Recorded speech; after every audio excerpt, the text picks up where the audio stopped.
Hey y'all, this time I used some scrap wood, some of it we've had for 10 years, and made my husband a birthday present. He loves Lord of the Rings, so I tried to do it. I think it turned out pretty cute. And I'm going to tell you what I did and show you how I put it together. Okay, I was showing y'all what I had. I don't end up using that. I end up just lacquering everything instead so the colors don't change. I got a sign from Dollar Tree to use for the back because I didn't have any scrap wood that was big enough to do that part. So I'm figuring out how big it's going to be and mocking it up here so I know what I want to do. I liked that wood there for the background because, you know, sometimes the skies and stuff in Lord of the Rings movie looked kind of scary and spooky, and I thought those looked kind of ominous on the background. And them three slanted ones is supposed to be mountains. My son knew what I was going for when I showed him, so that was good. I'm using them walnut stick pieces for the frame because that's my husband's favorite kind of wood, so I thought that was good. And that orangey looking one that I end up painting on, that's canary wood. That's my favorite kind of wood. And he likes it too, so that worked out. Now I'm measuring what I gotta cut off on everything to make it fit on my background.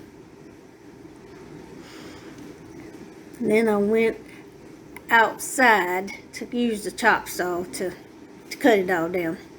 But here I'm covering that part there up with some craft paper so it's not glitter everywhere when we hang it up.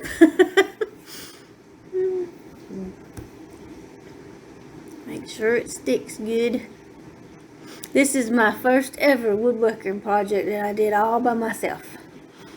And the only thing I don't get is how to hang it because it ended up being a lot heavier than I thought. So my husband's going to have to help me figure out what to do to hang it. Yeah, I'm painting the background brown. Even though it's going to be covered up, I just wanted to paint it just in case any of it showed.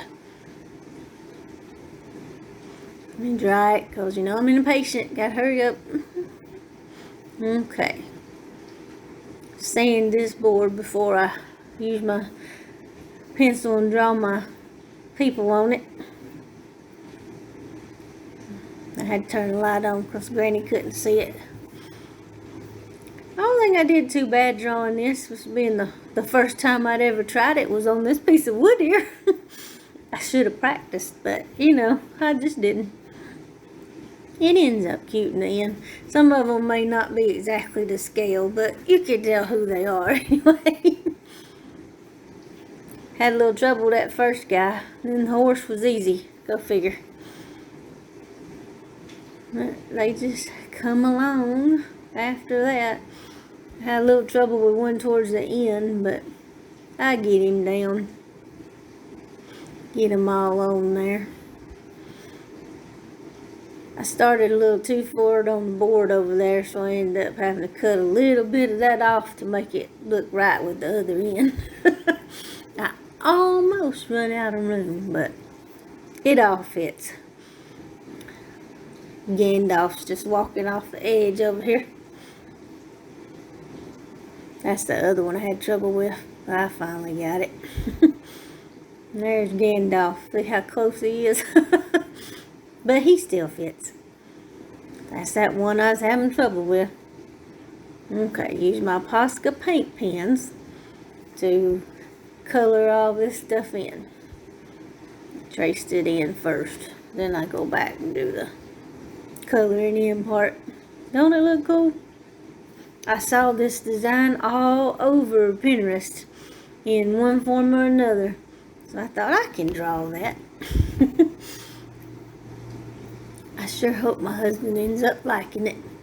He sometimes don't like my artsy-fartsy stuff. I think he would like the drawing part, but he would have probably been happy if I'd have just did this and put some cup holders or key holders on it instead of that other part. But I've been wanting to try that, and I wanted to make it look like they was walking in front of the mountains, so Hopefully he'll like it. I decided to color the bottom in first. I used a fatter Posca marker for it.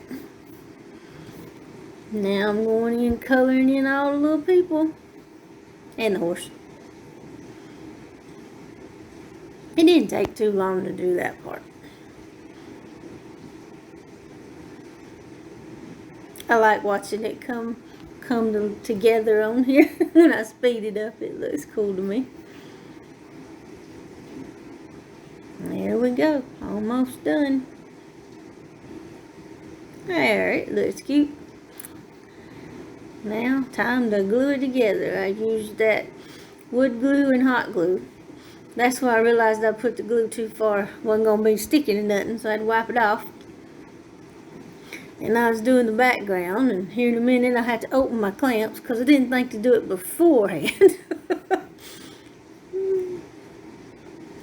But they did help, so I was glad I had them right there close to open up. There we go. Use them to help stick it down. And I finished gluing everything up.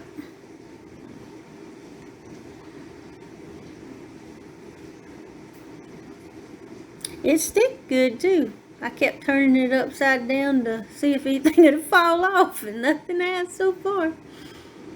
Now I'm gluing my little mountains in place. I waited a couple hours between the background and the mountains.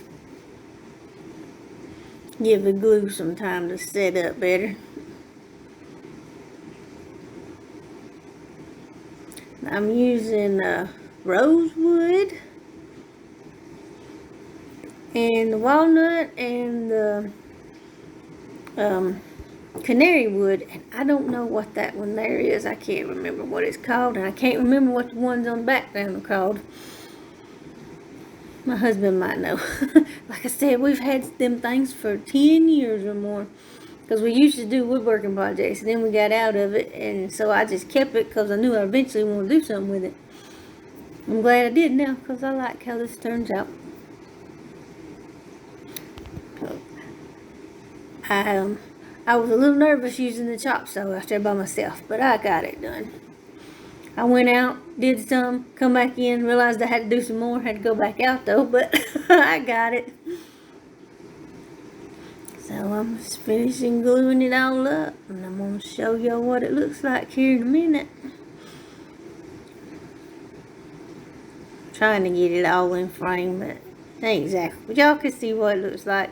I'll have pictures at the end. And then the next part is after I did the spray lacquer, and this is a tip: don't use spray lacquer over acrylic paint. It messes it up. I have to go back in and repaint all of that. But I get it. There you go. Thanks so much for watching, y'all. Please subscribe if you like my videos. Bye.